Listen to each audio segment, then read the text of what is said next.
Start करते हैं अपना। बिस्मिल्लाहिर्रहमानिर्रहीम। मेरा नाम डॉक्टर तौहीद कमर है और हम पढ़ रहे हैं फिलॉसफी ऑफ एजुकेशन। कोड हमारा 8609 है। क्लास आप लोगों की BEd 2.5 है। यूनिट आज जो हम डिस्कस करेंगे वो 6 यूनिट किस किस के ऊपर बेस करता है? Western philosophers perspective in education. तो बेसिकली आज हम वेस्टर्न फिलोसोफर्स को स्टडी करेंगे। वेस्टर्न फिलोसोफर्स उनके अबाउट जानने की कोशिश करेंगे, उनके डिटेल देखेंगे कि कौन से फिलोसोफर की क्या कंट्रीब्यूशन है, किस दौर में वो आया। तो बातें हम स्टेप बाय स्टेप डिस्कस करेंगे। ऑब्जेक्टिव क्या है हमारे इस आज के लेक्चर के? सबसे पहले describe John Locke theory of knowledge. सबसे पहले हम John Locke theory of knowledge को डिस्क्राइब करेंगे। फिर discuss the role of parents in education of children. फिर पेरेंट्स का जो रोल है एजुकेशन में, बच्चों के एजुकेशन में, उसको डिस्कस करेंगे। उसके बाद जॉन डेवी की फिलॉसफी ऑफ एजुकेशन को एवेल्यूएट करेंगे। फिर describe principle of curriculum formation के ऊपर हम बात करेंगे। फिर describe the impact of John Dewey philosophy on modern education. John Dewey की जो फिलॉसफी मॉडर्न एजुकेशन के हवाले से है उसको डिस्क्राइब करेंगे। और उसके बाद थर्ड आपके पास analyse Herbart theory of ideas, उसको डिस्कस करेंगे, एनालाइज करेंगे। Discuss the Herbart process of instruction. तो हमारे पास टोटल 7 यहाँ पे ऑब्जेक्टिव शो हो रही हैं और 3 फिलोसफर्स जो हैं उनका जिक्र है, जॉन लॉक का, जॉन डेवी का और हर्बर्ट का। तो इन तीनों के बारे में स्टेप बाय स्टेप हम डिस्कस करते हैं। सबसे पहले आपके पास जॉन लॉक आ जाता है। जॉन लॉक की जो पैदाइश है 29 अगस्त 1632 है in the south west of England. His father was a lawyer and small landowner. Little is known about John Locke early education. बहुत कम लोग जॉन लॉक्स के अर्ली एजुकेशन के बारे में जानते हैं। Locke's study at were centered upon the classical language of Latin and Greek. जो law की स्टडीज है वो ज़्यादातर लैंग्वेज के ऊपर बेस है। क्लासिकल लैंग्वेज जो वहाँ की लैंग्वेज थी वहाँ का मेन लेटन और ग्रीक की। And he also began to study Hebrew. Hebrew होता है अब्रानी ज़बान में, जैसे जो इसराइल और फ़लस्तीन के लोगों की वहाँ पे जो ज़बान बोली जाती है, तो उस लैंग्वेज के बारे में उसने स्टडी करना शुरू किया। He was a hard-working boy and elected to the King's Scholarship. कहते जी बहुत है इसकी हार्ड वर्किंग के ऊपर कहा गया कि वो बहुत हार्ड वर्किंग था, इसलिए उसने जो किंग स्कॉलरशिप है वो बहुत ज़्यादा हार्ड वर्किंग और टैलेंटेड लोगों को मिलता था, तो इसने वो स्कॉलरशिप भी विन किया। He also got 2 major scholarship at both Oxford and Cambridge institute. तो ये जॉन लॉक के बारे में डिटेल थी। यानी जॉन लॉक के बारे में ये एक पेज था कि जिससे हमें ये पता चलता है कि जॉन लॉक जिसकी हम बात कर रहे हैं उसकी पैदाइश कब हुई, किस जगह हुई, उसके फादर का नाम क्या है, उसकी एजुकेशन क्या है, यानी किन सब्जेक्ट्स में उसने एजुकेशन हासिल की, उसने स्कॉलरशिप हासिल किया। और ये भी बताया कि जो दो दुनिया के बड़े अदारे हैं एक्सफोर्ड और कैम्ब्रिज, वहाँ से भी वो स्कॉलरशिप होल्डर है। तो ये जॉन लॉक का मुख्तसर सा तारुफ था। अब हम आगे चलते हैं, अपनी बात को कंटिन्यू करते हैं। Locke's formal course at Oxford would have included classic, rhetoric, logic, moral, geometry, and he completed his Bachelor of Arts in 1656. तो ये सब्जेक्ट्स दिए हुए हैं जिसमें जॉन लॉक ने फॉर्मल एजुकेशन हासिल की एक्सफोर्ड से, और वो सब्जेक्ट्स बता दिए, classics, rhetoric, logic, morals and geometry. और उस आपने जो बैचलर ऑफ आर्ट्स है 1656 में कंप्लीट की। This was followed by further with master of arts in June 1658 other subjects of concern, दूसरे जो सब्जेक्ट जिसके साथ उसका कंसर्न रहा वो मैथमेटिक्स है, एस्ट्रोनॉमी है, हिस्ट्री है, हेब्रू है, अरेबिक है, नेचुरल फिलोसफी है, बॉटनी है, केमिस्ट्री है और मेडिसिन है। तो जितने भी सब्जेक्ट्स हमने ऊपर भी डिस्कस किए हैं और नीचे भी पढ़े हैं, ऑलमोस्ट ये सारे के सारे सब्जेक्ट्स के बारे में आप अच्छी तरह से फेमिलियर हैं। फिर भी कोई सब्जेक्ट्स के इसके हवाले से आपको कोई डाउट हो तो उसको थोड़ा सा सर्च करके देख लें तो आपको क्लियर हो जाएगा। मेरे अंदाजे के मुताबिक ये वही सब्जेक्ट्स हैं जिनके बाद हेब्रो वर्ड था वो मैंने आप लोगों को एक्सप्लेन कर दिया। All Locke's published works include those that had work in the field of education। हाँ, ये उसका कंट्रीब्यूशन है। टाइटल, जिस टाइटल के बेस के ऊपर काम किया, ऐसे essay concern human understanding two treatise of government, some thought concerning education. तो ये बुक्स ही होंगी उसकी जो उसने लिखी होंगी, एक 1690 में, दूसरी भी 1690 में, और तीसरी बुक का हवाला बुक में नहीं देता। Theory of knowledge. For Locke, all knowledge comes exclusively through experience. He argued that at birth the mind is a blank slate. Humans fill with ideas as they experience the world through the five senses. ये हमने कल भी बात की थी five senses की, कि जो नॉलेज एक हमारे पास आता है बिलीव्स और थॉट्स के ऊपर, दूसरा नॉलेज सेंसेस के जरिए आता है आपके पास। तो इसका बिलीव भी यही है कि आपको जो नॉलेज है वो एक्सपीरियंस के जरिए आता है, और एक्सपीरियंस कहाँ से होता है? Through five senses. He began by rejecting the doctrine of innate ideas। innate जो मोर्सी आइडियाज होते हैं एसोसिएटेड विद प्लेटो, जो प्लेटो ने पेश किए, तो इसने उन आइडियाज को रिजेक्ट किया। तो जॉन लॉक के बारे में हमने इस स्लाइड्स पे देखा कि उसने जो मेन बातें की, एक तो उसने कहा कि एक्सपीरियंस के थ्रू नॉलेज आता है। एक जो बच्चा दुनिया में आता है उसका माइंड खाली स्लेट नहीं होता, जो प्लेटो ने बात की थी यार, अरस्तु के माइंड में जो बात थी। तो इसने उन लोगों की बातों को नेगेट किया, और ये भी कहा कि जो नॉलेज है वो फाइव सेंसेस के जरिए आता है। A difference in the ideas of people, not because of individual differences and their abilities to perceive, but the difference in their experience। तो इसके मुताबिक जो differences है लोगों के आइडियाज में, वो इंडिविजुअल डिफरेंसेस की वजह से नहीं है and their abilities to perceive, बल्कि डिफरेंस इन देयर एक्सपीरियंस की वजह से है। तो डिफरेंट एक्सपीरियंस की वजह से लोगों के दरमियान हम डिफरेंशिएट करते हैं। इसके मुताबिक, जॉन लॉक के मुताबिक, इंडिविजुअल डिफरेंसेस की बुनियाद के ऊपर नहीं करते। इंडिविजुअल डिफरेंसेस से क्या मुराद है?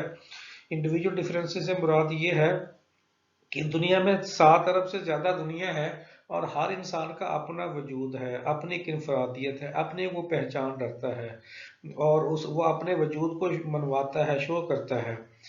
और उसमें कोई इंसान जितना भी उससे रिजेम्बलेंस क्यों ना हो, फिर भी उस जैसी एज इट इज क्वालिटीज किसी को और इंसान में नहीं हो सकती।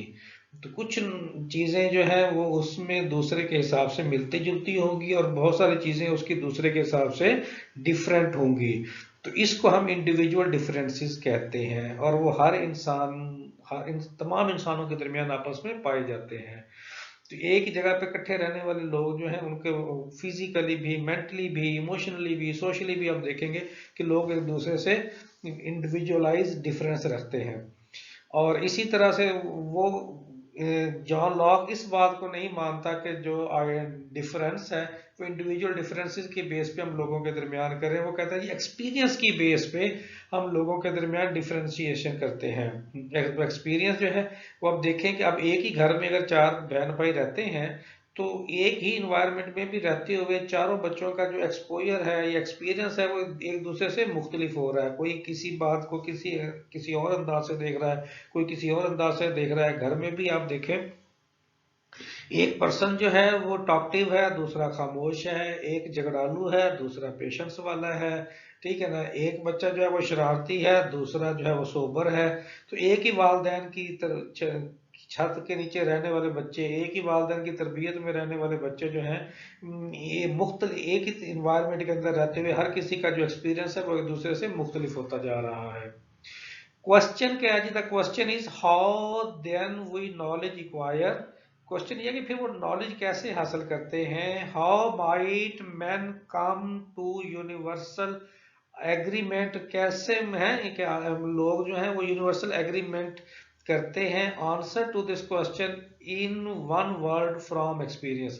तो इन दोनों सवालों का जो आंसर है वो यही है कि लोग जो हैं वो ये सारी चीजें नॉलेज का एक्वायर करना और एग्रीमेंट विद यूनिवर्स या यूनिवर्सल एग्रीमेंट जो करते हैं वो थ्रू एक्सपीरियंस करते हैं। But experience itself gain where the sense was not sufficient of its for knowledge। लेकिन वो कहता है जो नॉलेज, आपने पीछे बात की थी सेंसेस की, कि एक्सपीरियंस लेते हैं और थ्रू सेंसेस के जरिए लेते हैं, लेकिन साथ ही ये बात हो रही है कि itself gain where the sense was not sufficient of itself from knowledge that also require the active agency of mind upon such experience। कि आपके पास जो है ऑफ माइंड, इस तरह के एक्सपीरियंस को करने के लिए active agency of the mind होना चाहिए। अब आपका माइंड जितना एक्टिव होगा, आपका एक्सपीरियंस हासिल करने का तजुर्बा उतना ज्यादा बेहतर होगा, एफिशिएंट होगा, प्रोफिशिएंट होगा। ये सारी चीजें फिर उसके अंदर आ जाती हैं। तो इस स्लाइड पे जो हमने बातें डिस्कस की, कि हमने कहा कि जो आपके पास डिफरेंसेस हैं वो थ्रू इंडिविजुअल डिफरेंसेस नहीं होते बल्कि थ्रू एक्सपीरियंस होते हैं। उसके लिए उसने कहा कि मिसाल के तौर पर हम क्वेश्चंस पुट करते हैं कि हम नॉलेज कैसे हासिल करते हैं, यूनिवर्सल एग्रीमेंट के ऊपर मैन कैसे आता है, तो उसका जवाब एक ही है तमाम सवालों का कि थ्रू एक्सपीरियंस। फिर वो बात करता है कि जो एक्सपीरियंस है वो इट्स सेल्फ जो है वो हम कहते हैं कि वो थ्रू सेंसेस जो है हम गेन करते हैं, लेकिन इट्स सेल्फ ये वाला जो नॉलेज है वो सफिशिएंट नहीं है, काफी नहीं है। और इसके लिए जरूरी है कि जो active agency of the mind जो है ऐसे एक्सपीरियंस को करने के लिए उसकी जरूरत होती है। फर्दर जॉन लॉ क्या बात करता है? He acknowledged the possible existence of certain eternal varieties. क्या है क्या सर्टन इंटरनल वैरायटीज की वो बात करता है? गॉड की, मोरालिटी की, द लॉ ऑफ नेचर की। इन तीन चीजों की कहता है जी बहुत ज्यादा, यानी कोई सुपर सोर्स है, सुपर पावर है जिसको गॉड का नाम दे रहा है। मोरालिटी है, कोई भी माशरा है, कोई भी सोसाइटी है, वो मोरालिटी के ऊपर ही बेस करती है। ये अलग बात है कि हर माशरे की मोरालिटीज का जो है मोरालिटीज के जो चीज है, मोरालिटी वाइज जो पिक्चर है वो हर किसी के दूसरे माशरे से मुख्तलिफ है। और लॉ ऑफ नेचर, वो नेचरलिज्म में भी हमने पढ़ा था कि एक नेचर के ऊपर जो इंसान जिस तरह से दुनिया में है आता है वो उसी के ऊपर वो चलना चाहता है। और लॉ ऑफ नेचर में जो है वो तमाम चीजें जो है उसके अंदर आ जाती हैं कि एक इंसान डाइवर्ट भी होता है और राह रास्त में भी चलता है। whose essence might be confirmed rather than discovered by experience। तो इसकी मौजूदगी जो है वो आपके पास एक्सपीरियंस के जरिए डिस्कवर की जा सकती है। He also admitted the existence of some innate powers or qualities। और ये भी एडमिट करता है कि सम innate, कुछ मुआरसी हैं, पावर्स या क्वालिटीज जो हैं वो एग्जिस्ट करती हैं किसी भी ह्यूमन के अंदर। In spite of these qualification law inclined toward nurture rather than nature। ये दो लफ्ज जो है वो बोल्ड आप लोगों के सामने नजर आ रहे हैं कि एक नर्चर है, दूसरा नेचर है। तो डिफरेंस क्या है? पहले तो ये आप समझ लें कि नर्चर का और नेचर का, कि एक इंसान जिस नेचर के ऊपर दुनिया में आता है, तो उस जिस फितरत के ऊपर, साफ उसको हम नेचर ही कहेंगे ना, जिस सोच के साथ है, समझ के साथ, थॉट के साथ दुनिया में आता है वो उसकी नेचर कहलाती है। फिर जिस माशरे में वो अपनी आंख खोलता है उसके हिसाब से उसे पॉलिश किया जाता है, तो वो उसकी नर्चर है, उसकी परवरिश है, उसकी तरबियत है।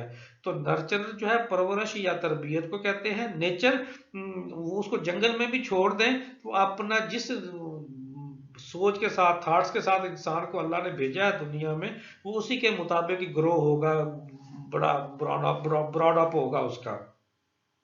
आपका क्या ख्याल है, जो बच्चा, जो लोग जंगल में पैदा होते हैं, जंगल में फलते फूलते हैं, क्या वो अपनी बेसिक नीड्स पूरी नहीं करते? क्या वो अपनी रिक्वायरमेंट पूरी नहीं करते? क्या वो अपनी खुराक का इंतजाम नहीं करते? क्या वो सेफ्टी का इंतजाम नहीं करते? क्या उन्हें खौफ नहीं होता? खौफ के लिए वो अपने औजार नहीं बनाते? क्या वो शादियां नहीं करते? क्या उनकी फैमिलीज आगे जनरेशन पैदा नहीं होती है? उन्होंने कहीं से भी कुछ नहीं सीखा होता, कोई कल्चर, कोई इन्वायरमेंट, सोसाइटी, कोई कम्युनिटी वहां पे एग्जिस्ट नहीं करती। कोई कोई इंसान होता है लेकिन उसके बावजूद उसे सिखाने वाला भी प्रॉपर कोई नहीं होता, लेकिन उसके बावजूद जो है वो अपनी सारी रिक्वायरमेंट जो एज अ ह्यूमन उसकी थॉट्स में अल्लाह नॉलेज दे के भेजता है, वो सारी उसके अपने उस सिस्टम एनवायरनमेंट के मुताबिक अपने आप को एडजस्ट करता है। तो ये तो नेचर होती है। नर्चर ये है कि आप देखो, एक हम कहते हैं ये फलां सोसाइटी बड़ी सिविलाइज सोसाइटी है, जो महजब कौम में है। जैसे हम इंग्लैंड को कहते हैं कि वो लोग बड़े महजब हैं, वो कानून को अपने ऊपर लागू करते हैं। सुना ही है बाल, किस हद तक ये बात सही है। आप में से कोई किसी ने इंग्लैंड का दौरा किया हुआ है किसी कंट्री का, तो वो ज्यादा बेहतर हमसे शेयर कर सकता है बाल। तो वो फिर नर्चर है। तो आपके पास जॉन लॉक भी इसी बात के ऊपर जोर देता है कि तमाम चीजों के बावजूद जो नर्चर है उसकी ज्यादा अफादियत है बानिस्बत नेचर के। और आपके पास एक्चुअली जो जॉन लॉक है वो categorise as the founder of empiricism. Empirical आपके पास पढ़ा हुआ है कि एम्पिरिकल क्या होता है, जो थ्रू एक्सपीरियंस या थ्रू एक्सपेरिमेंट्स आपके पास चीज नॉलेज आता है, वो आपके पास एम्पिरिकल नॉलेज कहलाता है। तो ये actually John Locke founder of empiricism है। From the body Locke turn to the mind, और ह्यूमन की बॉडी से लॉक ने नॉलेज को कन्वर्ट किया माइंड की तरफ। He believed that parents should personally exercise firm and close, believed in the importance of observing children. इसके ऊपर बिलीव करता है कि इसकी बहुत ज्यादा अहमियत है कि बच्चों को ऑब्जर्व किया जाए। ये पेरेंट्स और चिल्ड्रन के दरमियान जो है स्लाइड शो हो रही है। पिछली स्लाइड हमने डिस्कस कर ली जॉन लॉ के अपने आइडिया के बारे में। अब पेरेंट्स का क्या ख्याल है बच्चों के हवाले से, कि पेरेंट्स के लिए जरूरी है कि वो बच्चों को ऑब्जर्व करें। Tailoring education to the children needs and capacities. Tailoring कुछ सिखाएं, ऐसी एजुकेशन बच्चे को दें कि जिससे वो अपनी बच्चा अपनी नीड्स और कैपेसिटीज को फुलफिल करे। फूड फॉर चिल्ड्रन, बच्चों की खुराक का इंतजाम करें। जैसे हमने पहले भी आपको कहा, उसकी हेल्थ और हाइजीन का खास ख्याल रखना पेरेंट्स की जिम्मेदारी होती है। तो देखा, ये थोड़ा सा जैसे स्लाइड्स में बताया हुआ है कि कौन कौन सी खुराक बच्चे को देनी चाहिए ज्यादा और कौन कौन सी कम देनी चाहिए। मिसाल के तौर पर वो कहता है कि should be plain and wholesome है। एक मुकम्मल पिक्चर बच्चों को चीजों की होनी चाहिए, जैसे शुगर है, साल्ट है, स्पाइसीज है, फेवर ऑफ फ्लेवर लिखना था of fruits, apple, pear, strawberries, cherries, gooseberries है। ये सारे फ्रूट्स आपने देखे कि ये फ्रूट है मुकम्मल बच्चे को जो है वो देने चाहिए।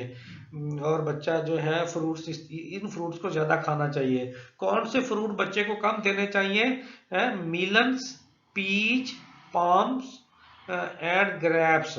तो ये फ्रूट बच्चे को दें सही लेकिन कम क्वांटिटी में दें। तो ये खुराक के बारे में कहता है कि पेरेंट्स को इस तरह की खुराक के बारे में अवेयरनेस होनी चाहिए।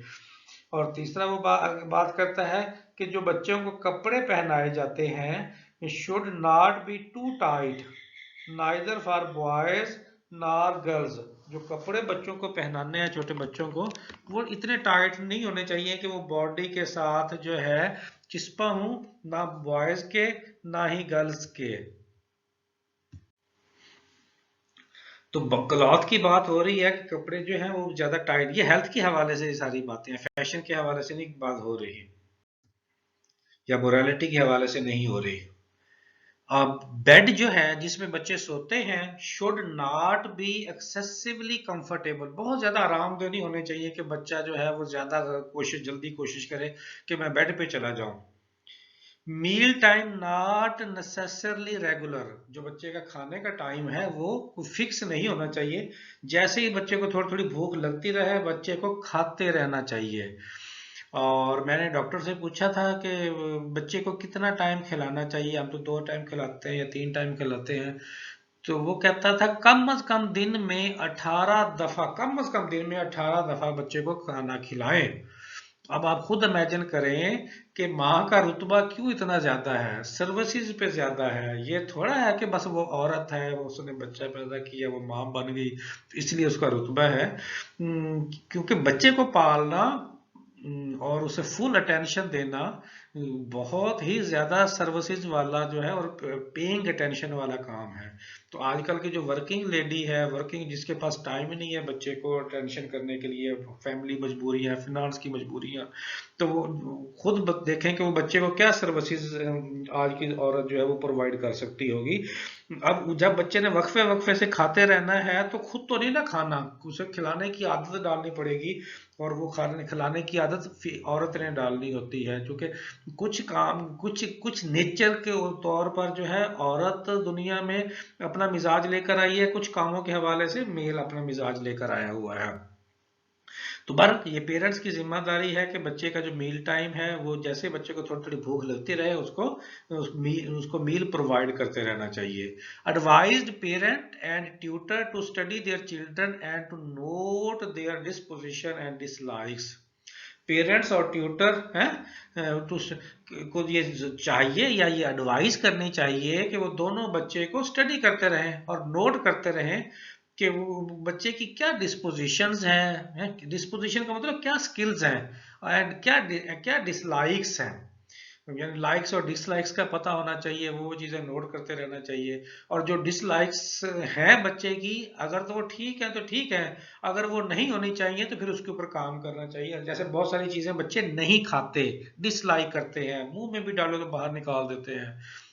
कुछ वेजिटेरियन होते हैं और कुछ जो है वो नॉन वेजिटेरियन होते हैं, कुछ कुछ भी नहीं खाते, कुछ है सॉलिड डाइट नहीं लेते, लिक्विड डाइट ज्यादा प्रेफर करते हैं। तो ये डिफरेंट डिफरेंट मिजाज के बच्चे होते हैं, ये सारी चीजें फिर पेरेंट्स ने नोट करनी होती हैं।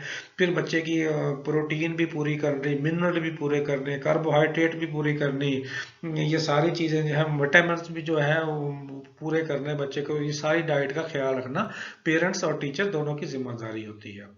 Toys should be simple and strong, जो टॉयज हैं वो सिंपल और स्ट्रांग होने चाहिए। जब बाजार से जो टॉयज मिलते हैं, हम तो ये देखते हैं कि ये कीमती टॉय है या ये सस्ता टॉय है, तो ये देखना है कि टॉय सादा हो, सादा का मतलब बच्चे को नुकसान ना पहुंचाए, और स्ट्रांग हो, कैसे ना टूट जाए। Rather than expensive and fragile, expensive और फर्जाइल नहीं होना चाहिए कि आप फर्जाइल देखते फिरे और महंगा टॉय देखते फिरे। A good tutor are indeed a good parents would be able to encourage and to satisfy the question of the children. एक अच्छा उस्ताद और अच्छे वालिदैन वही हैं जो बच्चों को इनकरेज भी करें और उनके सवालों के सेटिस्फाइड जवाब भी दें। और हमारे यहाँ क्या होता है कि हमारा जो बच्चा है वो सवाल बड़े करता है, जैसे वो सारी दुनिया के बच्चे ही करते हैं, वो नेचुरली तौर पर, क्योंकि 2 साल तक तो उसे बोलने बोलने में लग जाते हैं, वो कोशिश करता करता फिर आखिर 2 साल की उम्र में वो तोतला बोलना शुरू करता है। जैसे ही वो उसकी जबान में थोड़ी सी रवानी आती तो फिर वो सवाल शुरू करता है। जब वो सवाल शुरू करता है तो फिर हम बच्चे को इग्नोर करते हैं। कभी कभी बच्चा हमारा मुंह पकड़ के कहता है इधर देखो मैंने बात करनी है, ठीक है ना, मेरी बात क्यों नहीं सुन रहे। समटाइम बच्चा शाउट भी करता है और हम अक्सर बच्चे को नजरअंदाज करते हैं, इग्नोर करते हैं, और हमें अंदाजा ही नहीं होता कि हम बच्चे की डिसरिस्पेक्ट कर रहे हैं। वो कि पूरा एक ह्यूमन है, वो पूरी एक रिस्पेक्ट रिक्वायर कर रहा है, वो अपने वजूद की अहमियत चाह रहा होता है, वो सवालों के जवाब चाह रहा होता है। और हमारी परसेप्शन वीक हो चुकी होती है तो बाज़ औक़ात हम जवाब देना भी चाह रहे होते हैं, लेकिन हम बहुत सारे सवालों के जवाब फिर नहीं दे पाते, क्योंकि किस तरह से सवालों के जवाब देने हैं। पेडागोजिकल थ्योरीज, पेडागोजिकल थ्योरीज क्या होता है कि जो पढ़ाने के तरीके हैं उसको पेडागोजिकल स्किल्स कहते हैं। तो पेडागोजिकल थ्योरीज क्या दी है उसने, एजुकेशन मेक्स द मैन, क्या कहता है, Locke posit an empty mind, a blank slate that is filled by experience. तो उसने वो जोर देता है कि खाली जहन जो है या ब्लैंक स्लेट है, ब्लैक स्लेट की तरह है, तजर्बे के साथ इसको भरा जाता है। Locke's emphasise on the role of experience in the formation of mind, और लॉक एम्फसाइज करता है रोल ऑफ एक्सपीरियंस को माइंड की फॉर्मेशन के लिए।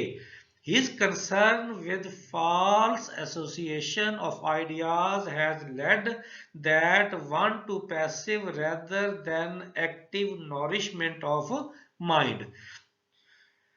अच्छा, पैसिव एसोसिएट, इस तरह से आइडियाज को एसोसिएट करना है कि बच्चे की पैसिव, एक्टिव नहीं, पैसिव नॉरिशमेंट ऑफ माइंड होनी चाहिए, कि बच्चा जिस तरह की सोसाइटी हो उसको देखते हुए बच्चे का वैसे वैसे माइंड जो है वो नॉरिश होते जाना चाहिए। इसी ने कहा था कि बॉडी एंड माइंड की बात को रिलेट किया था, हमने पीछे भी पढ़ा था कि ये बॉडी से थॉट्स को माइंड की तरफ लेकर आया और माइंड को प्रायोरिटी दी।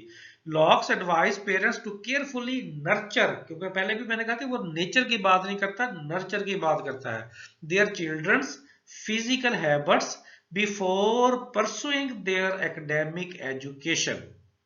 बच्चे के क्या है कि बच्चे की इस तरह तरबियत करें कि उसकी जो है चिल्ड्रन की जो फिजिकल हैबिट्स हैं वो परसुए, उनकी एकेडमिक एजुकेशन से भी ज्यादा उनकी फिजिकल हेल्थ का बेहतर होना जरूरी है, फिजिकल एक्टिविटीज का होना जरूरी है। अब जो प्री नर्सरी की जो अदारे होते हैं, प्री स्कूलिंग जिसे हम कहते हैं, प्रेप प्ले नर्सरी, उसमें एक्चुअली पढ़ाना नहीं होता, उसमें लर्निंग बाय डूइंग होती है, लर्निंग बाय गेम होती है, खेल खेल में बच्चे ने लर्न करना होता है, टीच नहीं करना होता टीचर ने, जस्ट टीचर ने एनवायरनमेंट प्रोवाइड करना होता है जिसमें बच्चा अपनी मुकम्मल नशोनुमा कर रहा हो, उसकी फिजिकल डेवलपमेंट हो रही हो, उसकी सोशल डेवलपमेंट हो रही हो, उसकी इमोशनल डेवलपमेंट हो रही हो। तो उसके लिए एक ऐसा एनवायरनमेंट हो कि जिसमें बच्चे के लिए मुख्तलिफ एक्टिविटीज उसके लिए अवेलेबल हो, उसकी सोशल डेवलपमेंट के लिए, उसकी मॉरल डेवलपमेंट के लिए, उसकी कॉग्निटिव डेवलपमेंट के लिए, उसकी इमोशनल डेवलपमेंट के लिए, उसकी सोशल डेवलपमेंट के लिए। This seemingly simple generic innovation has proven to be one of Locke's most enduring legacies. तो आप ये simple generic innovation has proven to be है मोस्ट एंडरिंग लेगेसी, आपके पास चीज आ जाती है मोर्सी तौर पर जो है ये सिंपल जेनेरिक इनोवेशन है कि वो कहता है कि नर्चर के जरिए आप दुनिया को ज्यादा बेहतर से बेहतर तरक्की वाली पोजीशन की तरफ ले जा सकते हैं। virtue and reason चाहिए, और आपके पास जो है reason, he define virtue as a combination of self denial and rationality।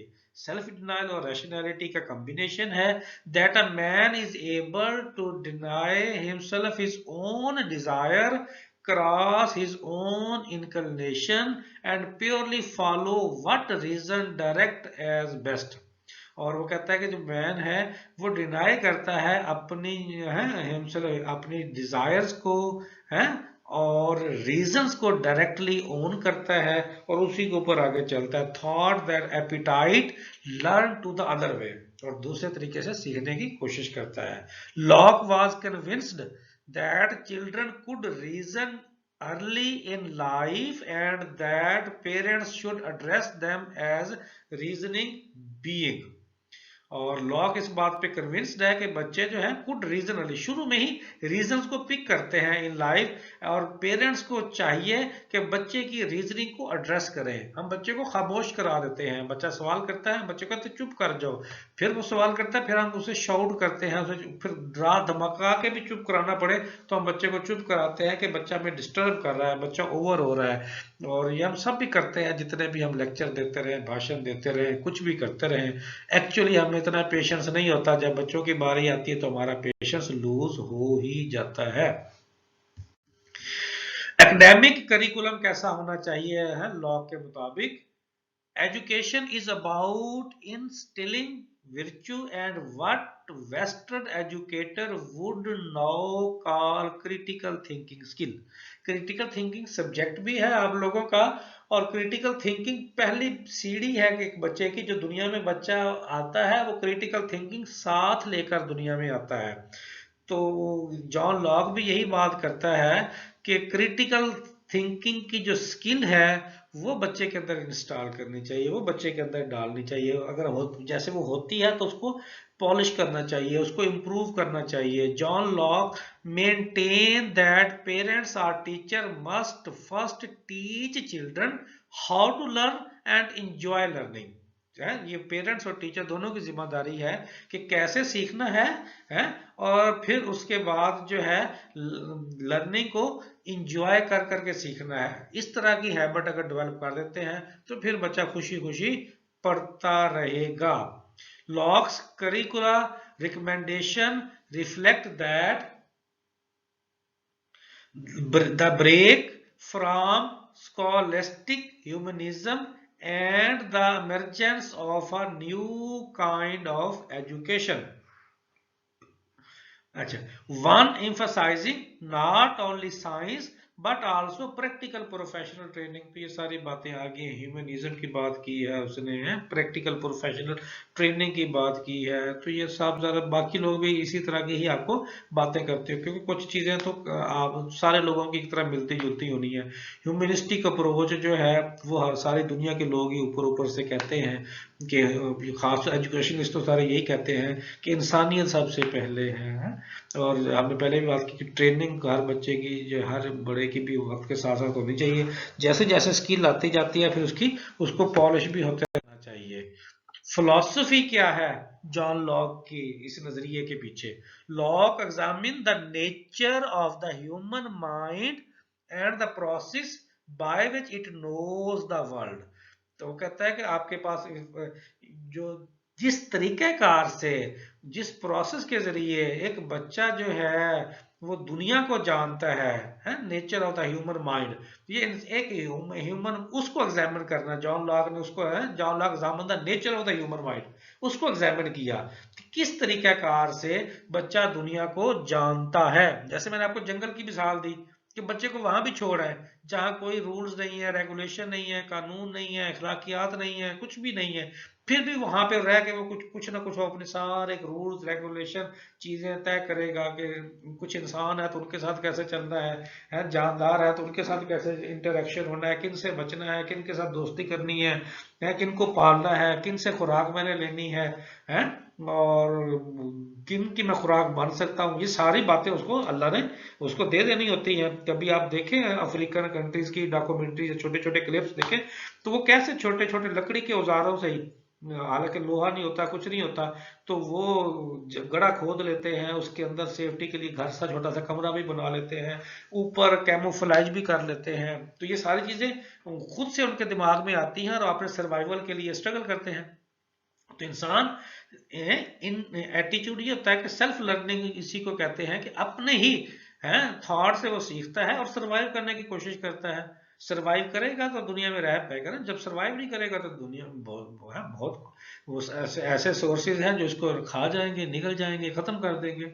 इंसानों को भी तो मारते हैं और भी बहुत सारे जानदार हैं जो सरवाइव नहीं करने देंगे। तो ये जो हम घर बनाते हैं, गलियां बनाते हैं, मोहल्ले बनाते हैं, टाउन बनाते हैं, शहर बनाते हैं, सेफ्टी के लिए बनाते हैं ना, एक जगह पे ताकि इंसान इकट्ठे होकर रहें, ताकि इंसानों के साथ रहेंगे तो कोई और नुकसान नहीं पहुंचा सकेगा। Rejecting the traditional doctrine of innate ideas, और इस तरह के आइडियाज ने जो नर्चर के जरिए सीखे जाते हैं, वो जो इननेट आइडियाज हैं, जो है मोरसी आइडियाज हैं, उसके तरीका उसको नजरिए को रिजेक्ट किया। Locke's believe that the mind is born blank a tabula rasa. ये बड़ी कॉमन और बड़ी मशहूर टर्म है या मशहूर वर्ड है, टैबुला रासा। वो जो आप पीछे पढ़ा था ना ब्लैंक स्लेट, तो ये जो आपके पास लातीनी या मेरे ख्याल में ग्रीक वर्ड है, तो ये ब्लैक स्लेट इसका मतलब बनता है टैबुला रासा, कि जब बच्चा दुनिया में आता है तो उसका माइंड टैब खाली स्लेट की तरह होता है, upon which the world describe itself, और फिर वो अपने अंदाज में वर्ल्ड को डिस्क्राइब करता है एक्सपीरियंस के जरिए। और एक्सपीरियंस कैसे करता है? Through 5 sense. ये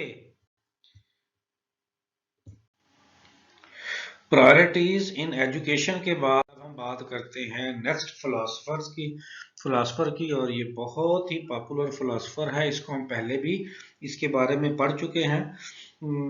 जॉन डेवी 1859 से 1952 तक का इसका दौर है। और इसने पूरी फिलॉसफी पेश की थी।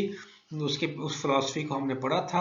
आपको याद है कि हमने 4 फिलॉसफीज पढ़ी थी, आइडियलिज्म, रियलिज्म, प्रेगमेटिज्म और एग्जिस्टेंशियलिज्म। जो प्रेगमेटिज्म तीसरी फिलॉसफी थी, उसमें जो मेन करेक्टर था, जो जिसके कोई क्रेडिट जाता है उस फिलॉसफी का, वो जॉन डेवी है। और जॉन डेवी ने एजुकेशन के अंदर बहुत ज़्यादा काम किया। और आज जो भी एजुकेशन, यानी एजुकेशन साइकोलॉजी, फिलॉसफी, ये सारे सब्जेक्ट्स जो हैं, इसमें इसका बहुत ज़्यादा कंट्रीब्यूशन है। जॉन डेवी लाइफ स्केच क्या है जी? ये greatest modern time thinker, pragmatist है, प्रेगमा से निकला है, और अमली तौर पर है जो जैसे बाई हैंड एक्टिविटी करना।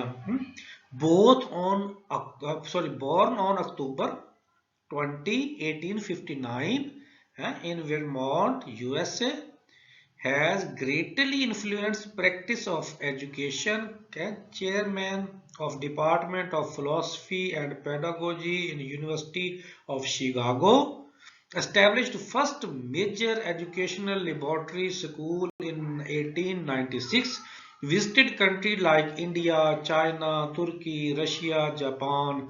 तो इसकी सारी डिटेल है, इसके अपने बारे में जो बताया जा रहा है। ये इसकी बुक्स हैं जो आपको शो हो रही हैं।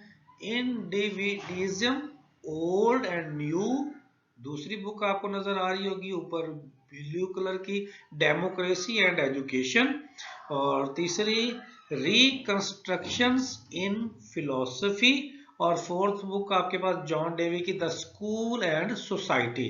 तो ये 4 बुक्स का डिस्प्ले आप लोगों के सामने शो किया हुआ है। प्रोलिफिक राइटर, एक क्रिस्मेटिक अनमोल राइटर था ये।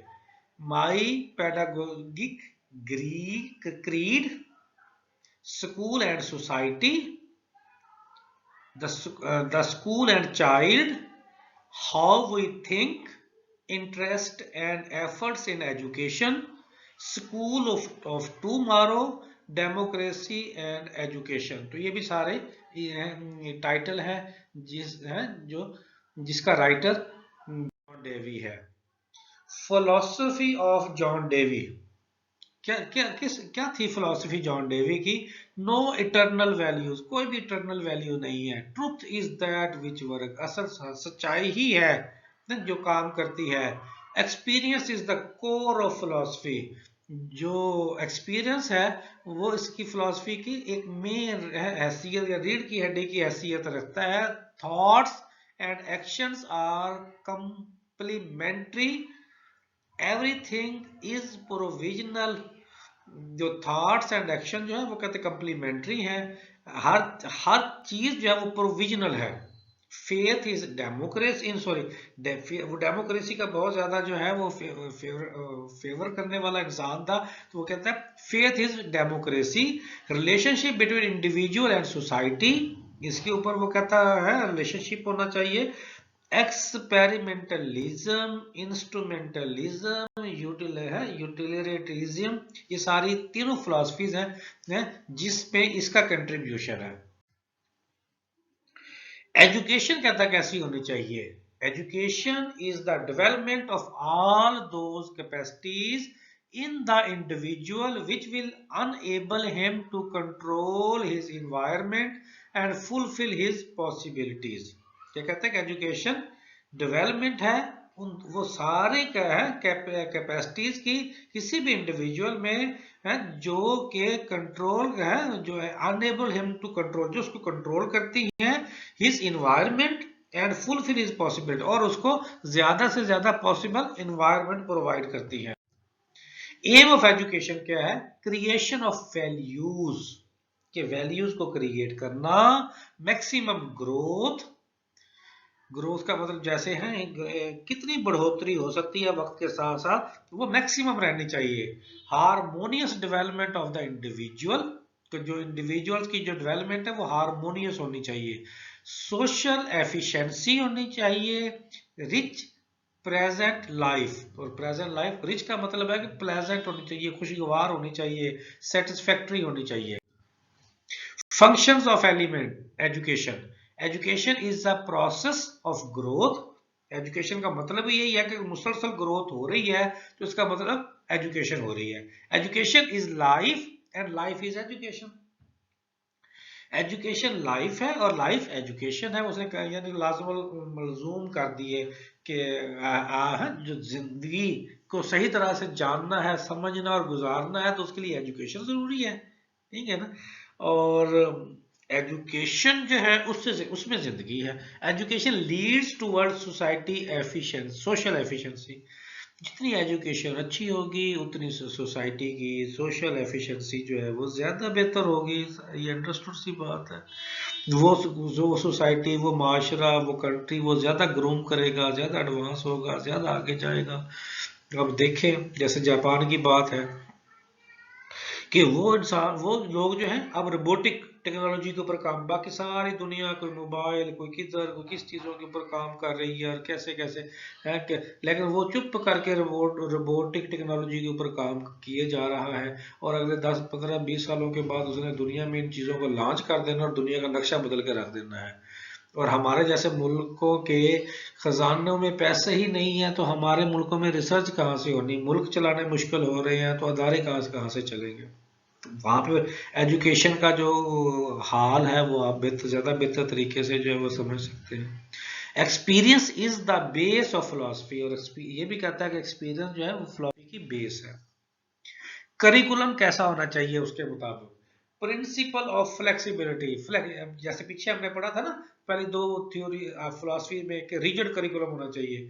प्रैग्मेटिज्म में भी इसने कहा था नहीं, फ्लेक्सिबल करिकुलम होना चाहिए। प्रिंसिपल ऑफ यूटिलिटी होना चाहिए, प्रिंसिपल ऑफ चाइल्ड एक्टिविटीज होना चाहिए। जैसे हम पढ़ाते हैं ना रोड लर्निंग, लेक्चर लर्निंग, ऐसा नहीं होना चाहिए। ऑन हैंड एक्टिविटीज होनी चाहिए, बच्चा खुद से लर्निंग बाय डूइंग से सीखना चाहिए। प्रिंसिपल ऑफ इंटीग्रेशन है, मुख्तलिफ चीज़ों का जो है वो जब्त होना चाहिए, मर्जिंग होनी चाहिए। तो प्रिंसिपल ऑफ इंटीग्रेशन के ऊपर काम करना चाहिए, मिन्यूट लेवल में पार्ट्स के बेस के ऊपर चीज़ों को अंडरस्टैंड करना चाहिए। मेथड ऑफ टीचिंग्स इसकी फिलॉसफी के मुताबिक कैसा होना चाहिए। प्रोजेक्ट मेथड, जैसे मैंने पहले कहा कि ग्रुप की शक्ल में, वो कहते हैं इंडिविजुअल के बजाय ग्रुप की शक्ल में बच्चे पढ़ें, प्रोजेक्ट करें, जैसे साइंस के बच्चे करते हैं ना। आप एक एक्सपेरिमेंट अलॉट करते हैं, 40 बच्चे हैं तो 10-10 का 4 ग्रुप बना के 4 ऑपरेटर्स देते हैं और उनको कहते हैं कि ये चार अलग अलग जो प्रैक्टिकल हैं ये 4 ग्रुप करें। प्रॉब्लम सॉल्विंग मेथड, हाँ ये जैसे मैंने कहा ना क्रिटिकल थिंकिंग बच्चे की नेचुरली होती है, इसी तरह से प्रॉब्लम सॉल्विंग जो ये एबिलिटी है ये भी बच्चे की नेचुरली होती है। उसको एनवायरनमेंट प्रोवाइड कर किया जाता है। जैसे मैंने कहा था जो जंगल में रहने वाला इंसान है वो भी अपने सर्वाइवल के लिए स्ट्रगल करता है, अपनी सारी चीजें अपने हिफाजत के लिए, सेफ्टी के लिए, फेयर के लिए वो प्रोड्यूस करता है और अपने अपने आप को सिक्योर करता है। तो वो प्रॉब्लम सॉल्विंग की सिचुएशन में प्रैक्टिकली होता है इंसान।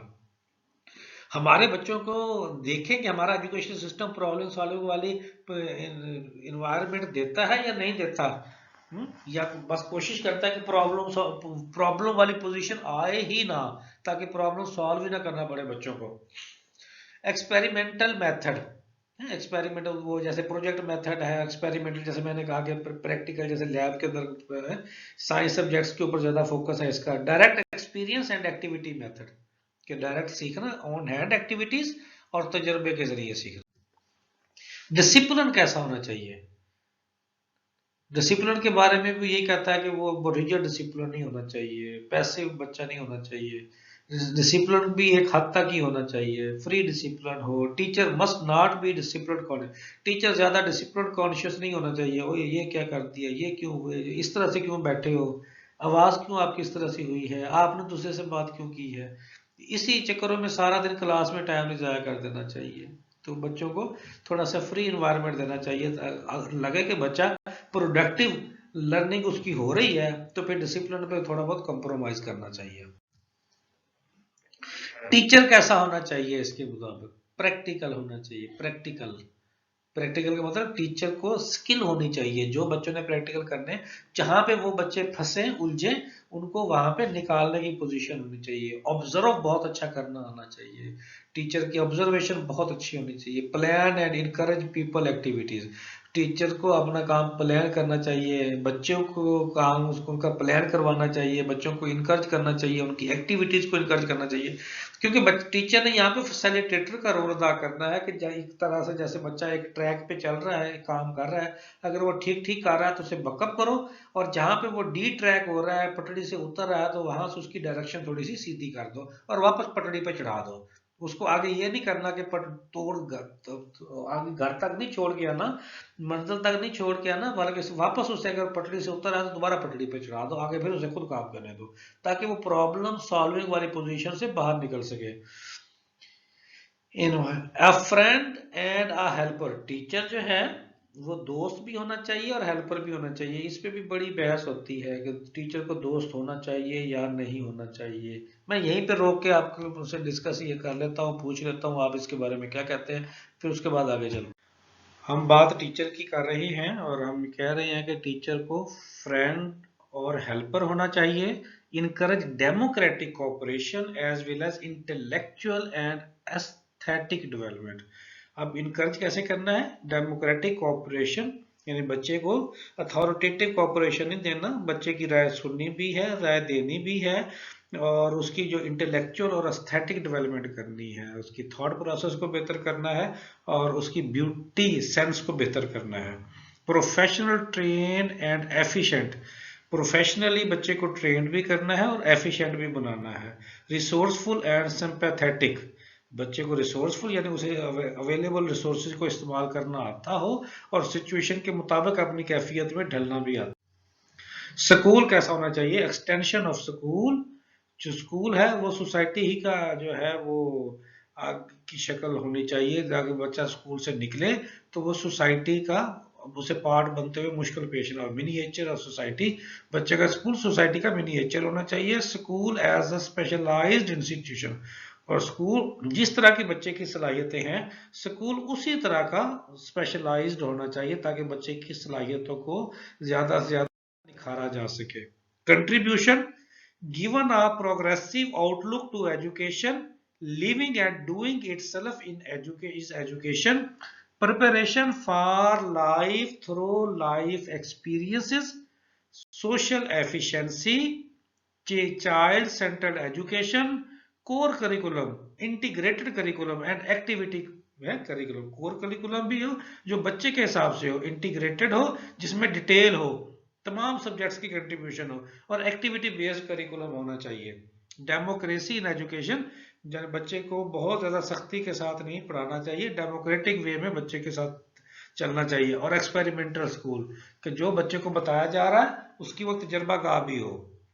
जो स्कूल का ये कंट्रीब्यूशन जो है वो आप लोगों के सामने शो हो रहा है कि एजुकेशन प्रोग्रेसिव वे में नजर आनी चाहिए, कि लर्निंग बाय डूइंग और लिविंग एंड डूइंग इटसेल्फ जो है वो एजुकेशन में नजर आनी चाहिए, कि प्रिपरेशन बच्चे को लाइफ एक्सपीरियंस के थ्रू प्रिपेयर करना, सोशल एफिशिएंसी उसके अंदर डेवलप करना, चाइल्ड सेंटर्ड एजुकेशन होना, कोर करिकुलम होना, इंटीग्रेटेड करिकुलम होना और एक्टिविटी बेस्ड करिकुलम होना।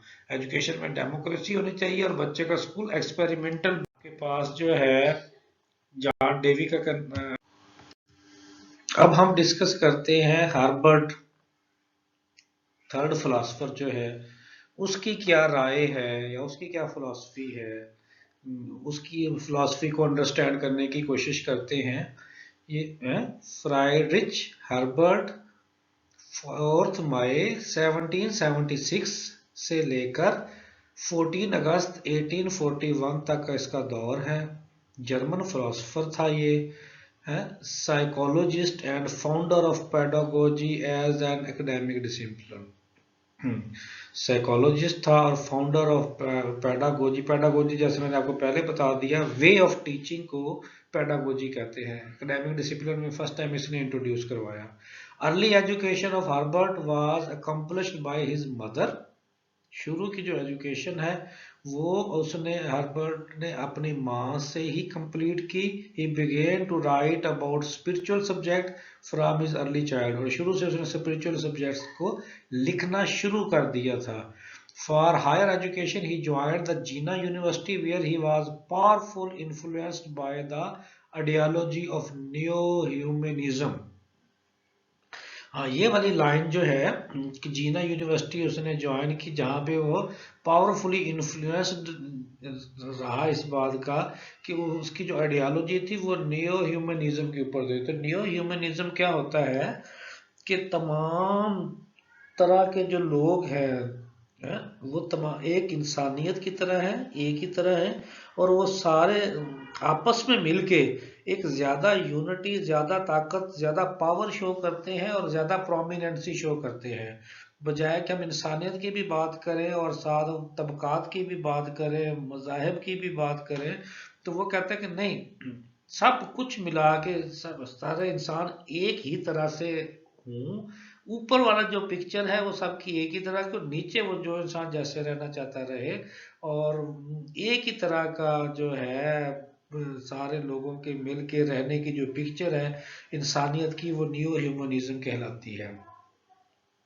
He inclined that only through education that spiritual values could be inculcated in the human being, क्योंकि वो स्पिरिचुअल के ऊपर ज़्यादा काम करता था और उसने स्पिरिचुअल एजुकेशन के ऊपर ही ज़्यादा जो है वो फोकस किया, और उसने कहा कि स्पिरिचुअल वैल्यूज ही ह्यूमन में ज़्यादा इनकलकेट करती हैं।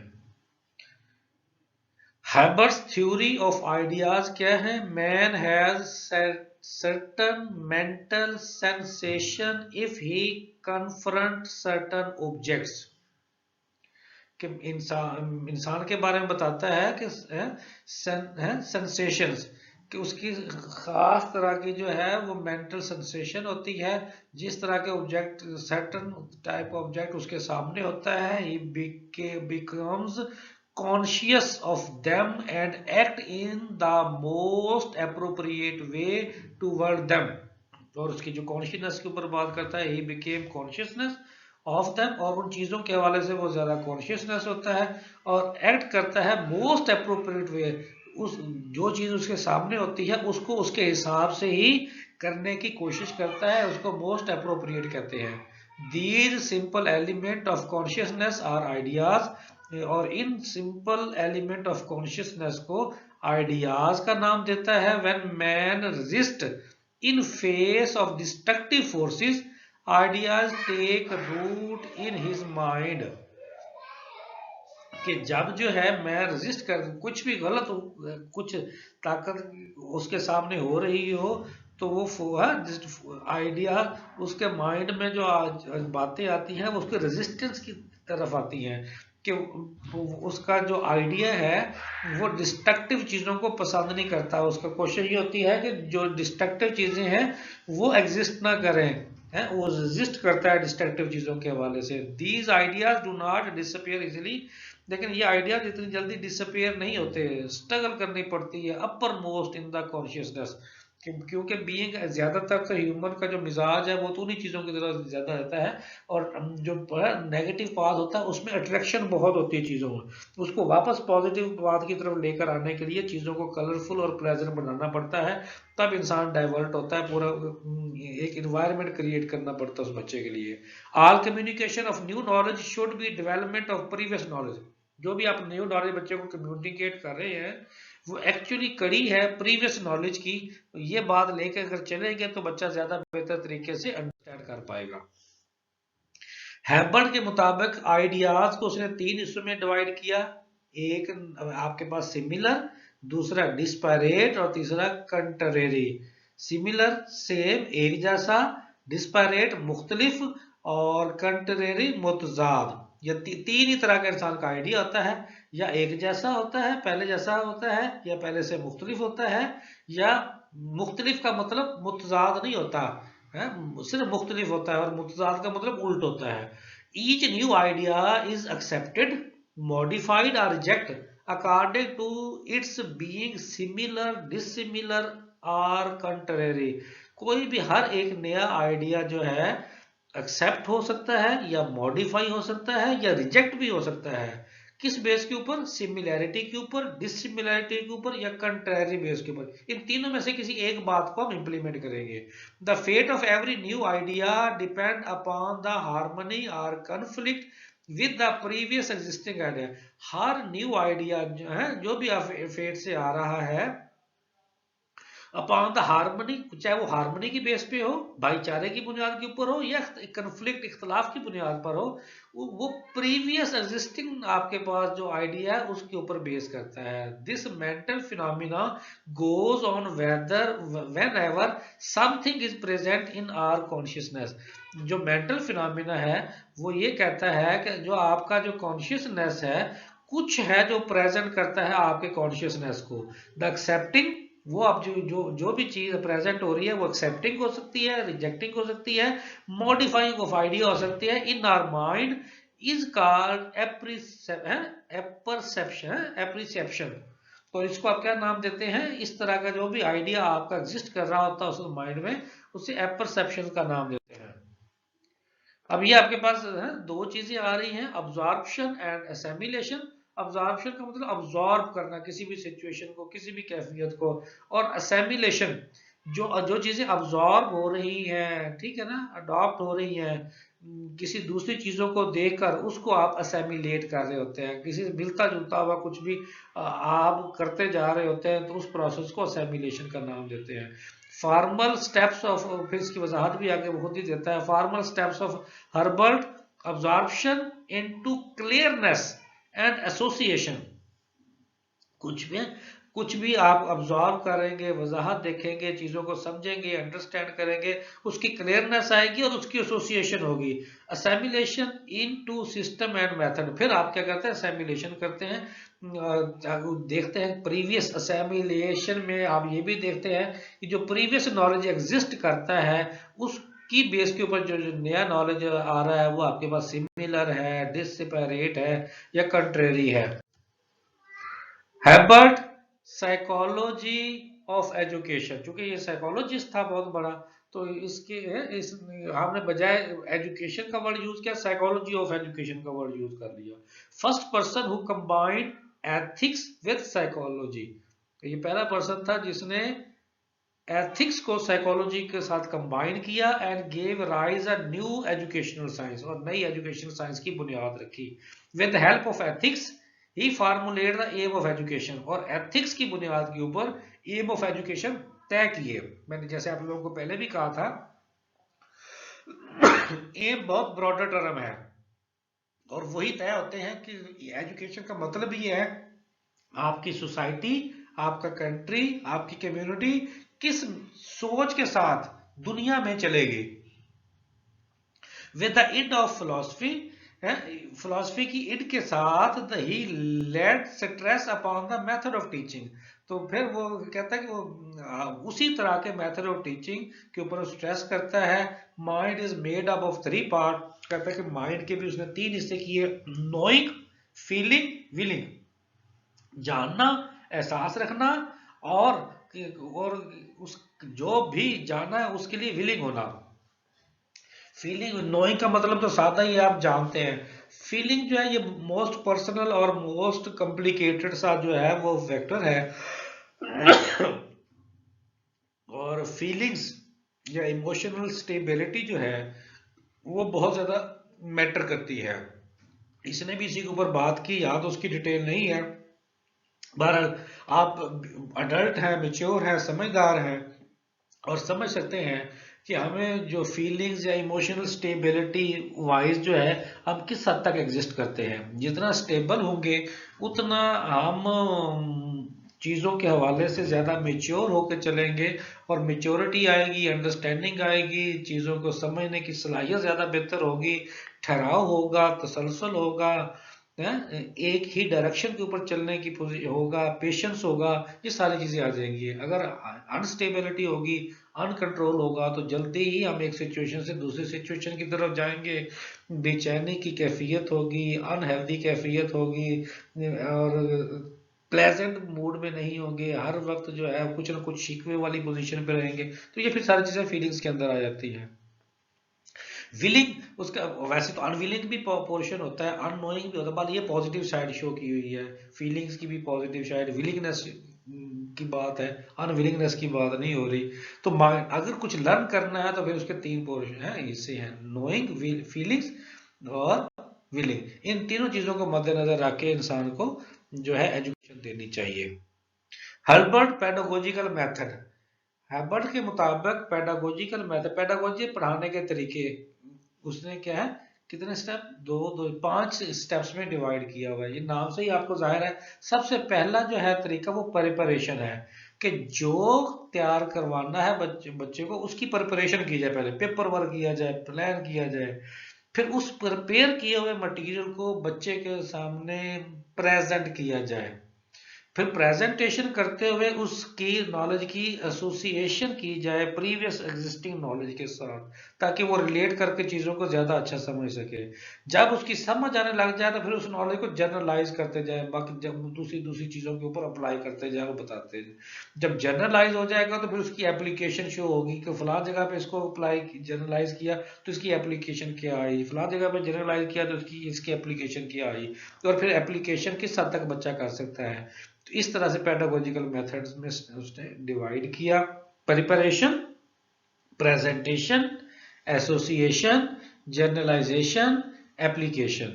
इन preparation teachers introduce new material in relation to the student existing knowledge or interest so as to instill an interest in the new material। वो प्रिपरेशन की उसने वजाहत दे दी है। हमने जैसे यहाँ बात की प्रिपरेशन प्रेजेंटेशन की, तो अब सारी हेडिंग्स की बारी बारी डिटेल आपके पास स्टेटमेंट्स आपके सामने शो हो रही हैं। और प्रिपरेशन में वो क्या कहता है कि teacher introduce new material, teacher जो है वो नया मटेरियल इंट्रोड्यूस करवाता है in relation to the students existing knowledge, जो स्टूडेंट्स का एग्जिस्टिंग नॉलेज है उससे रिलेट करते हुए उसका इंटरेस्ट पैदा करते हुए, so as to instil an interest in the new material, ताकि बच्चे का न्यू मटेरियल के हवाले से इंटरेस्ट पैदा हो सके, तो वो उसकी चीज की प्रिपरेशन करेगा। एम ऑफ एजुकेशन क्या है जी, he desire that the peoples must be so educated as to possess strong moral character. तो मॉरल करेक्टर के ऊपर बात करता है कि ही डिजायर, उसकी विश है कि वह, या उसकी डिजायर है कि बच्चे जो है वही एजुकेटेड हो जिनका मॉरल करेक्टर बहुत स्ट्रांग हो। Teacher can successfully help his pupils to form high ideals according to his theory of ideas. और टीचर के सक्सेसफुली हेल्प करे पीपल्स स्टूडेंट्स की, बच्चों की। ये जब बाज बात पीपल्स का वर्ड यूज हो रहा है और बाज बात स्टूडेंट का वर्ड यूज होता है, जो ज्यादा छोटे बच्चे होते हैं उनके लिए पीपल्स का वर्ड यूज होता है, जो थोड़े से बच्चे बड़े हो जाते हैं पढ़ने पढ़ने लग जाते हैं किताबें, तो उस वक्त उनको स्टूडेंट का नाम देते हैं। According to his theory of ideas, सबसे पहले क्या है, virtue, inner freedom, creation of interest. तो विर्च्यू की बात करता है, विर्च्यू की बात आपने पीछे भी की। इनर फ्रीडम का आपको अंदर से कोई रेजिस्टेंस ना हो, अभी किसी बच्चे को इस तरह से एजुकेट करें अंदर से वो बार बार उसको कोई रुकावट उसकी सोच उसके दरमियान में ना आ रही हो। और तीसरी बात है कि क्रिएशन ऑफ इंटरेस्ट, कि बच्चे के अंदर ये चीज पैदा करे कि वो जिस तरह की भी कैफियत हो उसमें इंटरेस्ट क्रिएट करे, तब वो ज्यादा बेहतर तरीके से प्लेजेंट एनवायरनमेंट के अंदर लर्निंग कर पाएगा। करिकुलम जो है हार्वर्ड के मुताबिक हिस्टोरिकल, उसके अंदर क्या बुक्स होनी चाहिए, हिस्ट्री, लैंग्वेज, लिटरेचर। दूसरा साइंटिफिक होना चाहिए करिकुलम, उसमें क्या होना चाहिए, physical science, mathematic together with industrial vocational subject होने चाहिए।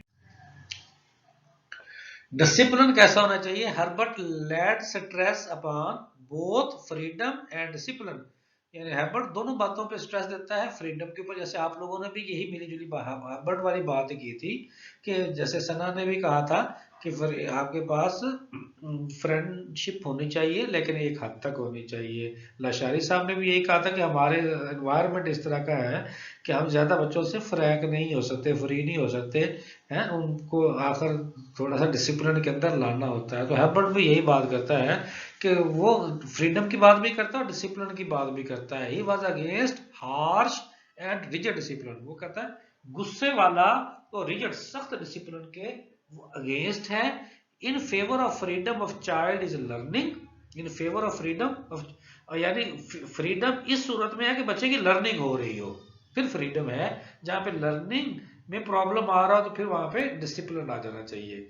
ही प्रेफर्ड ट्रेनिंग और डिसिप्लिन, और वो कहता है कि बजाय डिसिप्लिन पे सख्ती करने के, डिसिप्लिन की ट्रेनिंग देते रहना चाहिए बच्चों को, ताकि बच्चे खुद से ही सेल्फ डिसिप्लिन्ड होते लग जाए। उसके लिए मैंने आपको तरीकाकार बताया था कि ये क्या कहते हैं, वो सारे ही जो एजुकेशनलिस्ट हैं कि हर टीचर को चाहिए कि वो सिविक एजुकेशन के ऊपर कम से कम 4 से 5 मिनट का जो है वो लेक्चर रखना चाहिए, बाकी अपने सब्जेक्ट के नॉलेज के शेयर करने के साथ साथ, ताकि बच्चों को लर्निंग हैबिट डेवलप हो सके। तो ये आज की हमारी प्रेजेंटेशन थी। होपफुली आप लोगों को इसकी अंडरस्टैंडिंग हुई होगी। फिर भी कोई क्वेश्चन हो तो आप मुझे शेयर कर सकेंगे ना। अब मैं